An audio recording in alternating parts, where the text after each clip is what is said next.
রসূল সাল্লাল্লাহু আলাইহি ওয়াসাল্লামের সাহাবীদের মধ্যে যারা জান্নাতের সুসংবাদ পেয়েছিলেন তাদের মধ্যে অন্যতম হলেন তালহা ইবনে জুবাইর রাদিয়াল্লাহু আনহু। তিনি ছিলেন সৌভাগ্যবান সেই 10 জন সাহাবীদের একজন যাদেরকে বলা হয় আশারায়ে মুবাশশারা। বস্ত্রার বাজারে ব্যবসা করতে যান তালহা ইবনে উবাইদুল্লাহ। সেখানকার একজন পাদ্রী তাকে রসূল সাল্লাল্লাহু আলাইহি ওয়াসাল্লামের ব্যাপারে জানালে তিনি মক্কায় ফিরে আসেন। আবু বকর রাদিয়াল্লাহু আনহু এর দাওয়াতে ইসলাম গ্রহণ করেন। রসূল সাল্লাল্লাহু আলাইহি ওয়াসাল্লামের সাহাবী হওয়ার আগ থেকেই তালহা রাদিয়াল্লাহু আনহু ছিলেন একজন সফল ব্যবসায়ী।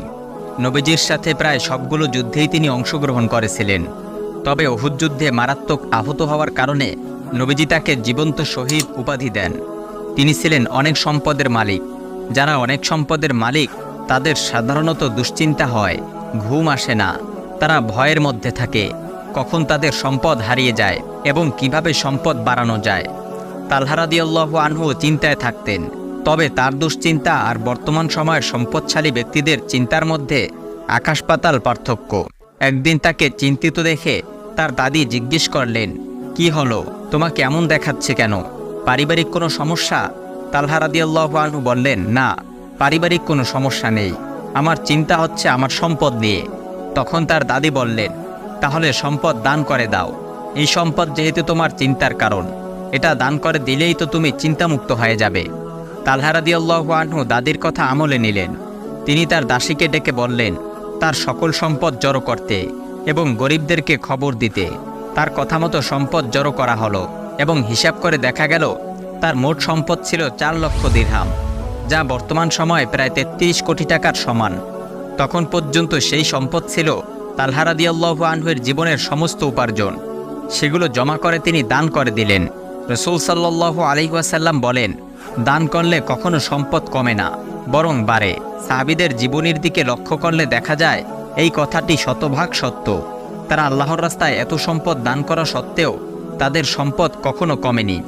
আবু বকর রাদিয়াল্লাহু আনহু মোট 3 বার তার সমস্ত সম্পদ দান করেন।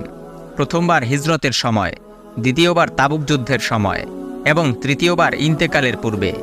আবু বকর রাদিয়াল্লাহু আনহু জীবদ্দশায় 2 বার সমস্ত সম্পদ আল্লাহর রাস্তায় দান করার পরেও আল্লাহ তাকে আরও সম্পদ দান করেছিলেন। তিনি সম্পদের মোহে কখনো আসক্ত ছিলেন না বলেই সম্পদ তাকে প্রতারিত করতে পারেনি। সম্পদ তার হাতে ছিল বলে দান করতে পেরেছিলেন।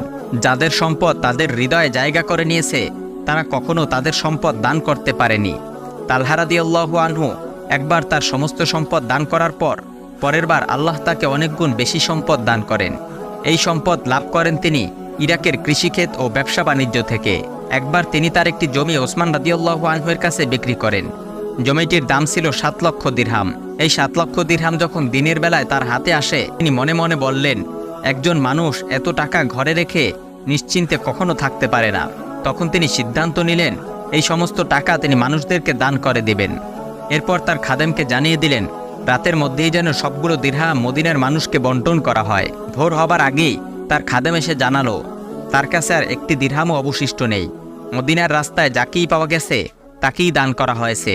তালহা রাদিয়াল্লাহু আনহু এত দানশীল ছিলেন যে তার দান করা দেখে মানুষজন অবাক হয়ে যেত। কাবিসা ইবনে জাবির রাদিয়াল্লাহু আনহু বলেন, আমি তালহার মতো কাউকে এত সম্পদ দান করতে দেখিনি। তালহা রাদিয়াল্লাহু আনহু খোঁজ নিতেন তার আত্মীয়দের মধ্যে কেউ ঋণগ্রস্ত আছে কিনা। আশেপাশে কোনো ঋণগ্রস্ত পেলে তিনি তাদের ঋণ পরিশোধ করতেন। সুবাইয়া তাইমি ছিলেন একজন ঋণগ্রস্ত মানুষ। লোকেরা তার কাছে 30,000 দিরহাম পেত। তালহা ইবনে উবাইদুল্লাহ রাদিয়াল্লাহু আনহু যখন জানতে পারলেন তখন তিনি সেই ঋণের দায়ভার নিলেন। সুবাইয়ার পক্ষ থেকে তিনি ঋণ পরিশোধ করলেন। প্রতি বছর তালহা রাদিয়াল্লাহু আনহুর কাছে তার বার্ষিক উপার্জন আসলে সেখান থেকে তিনি 10,000 দিরহাম আলাদা করে উম্মুল মুমিনিন আয়েশা রাদিয়াল্লাহু আনহাকে উপহার দিতেন। তালহা রাদিয়াল্লাহু আনহু কোটি কোটি টাকা দান করতেন। কেউ বিপদে পড়লে এগিয়ে যেতেন, সাহাবীদেরকে উপহার দিতেন। তার জীবনীকারকগণ উল্লেখ করেন তিনি দৈনিক 10,000 দিরহাম উপার্জন করতেন, যা বর্তমান সময় প্রায় 8 লক্ষ টাকার সমান। এত সম্পদ উপার্জন ও দান করা সত্ত্বেও তালহা রাদিয়াল্লাহু আনহু যখন ইন্তেকাল করেন তখন তার অঢেল সম্পদ থেকে যায়। তিনি যখন ইন্তেকাল করেন তখন তার সকল সম্পদ গণনা করে দেখা যায় 20 লক্ষ দিনার ও 3 কোটি দিরহাম এখনও অবশিষ্ট রয়ে গেছে। তালহা রাদিয়াল্লাহু আনহু এত সম্পদের মালিক হওয়া সত্ত্বেও হাত খুলে দান করতে পেরেছিলেন। সম্পদের দুশ্চিন্তায় তার ঘুম হতো না। দুশ্চিন্তা করতে করতে এমন অবস্থা হতো তিনি ঘেমে যেতেন। দুনিয়ার বাকি 10 জন সম্পদশালীর মতো তার দুশ্চিন্তা সম্পদ হারানোর ভয় ছিল না, বরং তার দুশ্চিন্তা ছিল কেন তার এত বেশি সম্পদ, আল্লাহর কাছে তিনি কি জবাব দিবেন। এই ভয়ে তিনি সর্বদা ভীত সন্ত্রস্ত থাকতেন। তালহা রাদিয়াল্লাহু আনহু-এর একজন মেয়ে ছিল, তার নাম ছিল আয়েশা। তিনি ছিলেন তার সময়ের অন্যতম সুন্দরী। তাকে প্রথমে বিয়ে করেন জুবাইর ইবনুল আওয়াম রাদিয়াল্লাহু আনহু-এর ছেলে মুসাব ইবনে জুবাইর। তালহা ও জুবাইর দুজনই ছিলেন বন্ধু, দুজনই জান্নাতের সুসংবাদপ্রাপ্ত সাহাবী। এক বন্ধুর ছেলের সাথে আরেক বন্ধুর মেয়ের বিয়ে হয়। মুসাব ইবনে জুবাইর রাদিয়াল্লাহু আনহু তালহা রাদিয়াল্লাহু আনহু-এর মেয়েকে বিয়ে করার সময় 1 লক্ষ দিনার মোহরানা দেন। মুসাব ইবনে জুবাইর ছিলেন ইরাকের গভর্নর। তিনি ইন্তেকাল করলে তালহা রাদিয়াল্লাহু আনহু-এর মেয়েকে বিয়ে করেন ওবাইদুল্লাহ তাইমি। ওবাইদুল্লাহ তাইমি তালহা রাদিয়াল্লাহু আনহু-এর মেয়েকে মোহরানা স্বরূপ দেন 10 লক্ষ দিরহাম। তালহা রাদিয়াল্লাহু আনহু-এর মেয়ে উভয় স্বামীর কাছ থেকে মোহরানা বাবদ যে অর্থ পেয়েছিলেন তা বর্তমান সময় প্রায় 200 কোটি টাকার উপরে। সাহাবীদের সময় মোহরানা ছিল সামর্থ্য ভিত্তিক, যার যত সামর্থ্য ছিল তিনি তেমন মোহরানা দিতেন। অনেক সাহাবীর বিয়েতে মোহরানা অর্থমূল্য ছিল না, যেমন রুমাইসা বিনতে মিলহান রাদিয়াল্লাহু আনহা আবু তালহা রাদিয়াল্লাহু আনহুকে বিয়ে করেন কোনো প্রকার আর্থিক মোহরানা ছাড়া। তাদের বিয়েতে মোহরানা ছিল স্বামীর ইসলাম গ্রহণ। অন্যদিকে সামর্থ্যবান সাহাবীরা তাদের সামর্থ্য অনুযায়ী স্ত্রীদেরকে মোহরানা দিতেন। ধনী সাহাবী আব্দুর রহমান ইবনে আউফ রাদিয়াল্লাহু আনহু তার স্ত্রীকে মোহরানা দেন 30,000 দিরহাম। আল্লাহ তাআলা আমাদের সকলকে হযরত তালহা রাদিয়াল্লাহু আনহুর মতো সম্পদ এবং দান করার মতো তৌফিক দান করুন। আজ এ পর্যন্তই। আমাদের চ্যানেলে নতুন হয়ে থাকলে সাবস্ক্রাইব করুন। ভিডিওটি ভালো লাগলে লাইক, কমেন্ট ও শেয়ার করে অন্যদের দেখার সুযোগ করে দিন। আসসালামু আলাইকুম ওয়া রাহমাতুল্লাহ।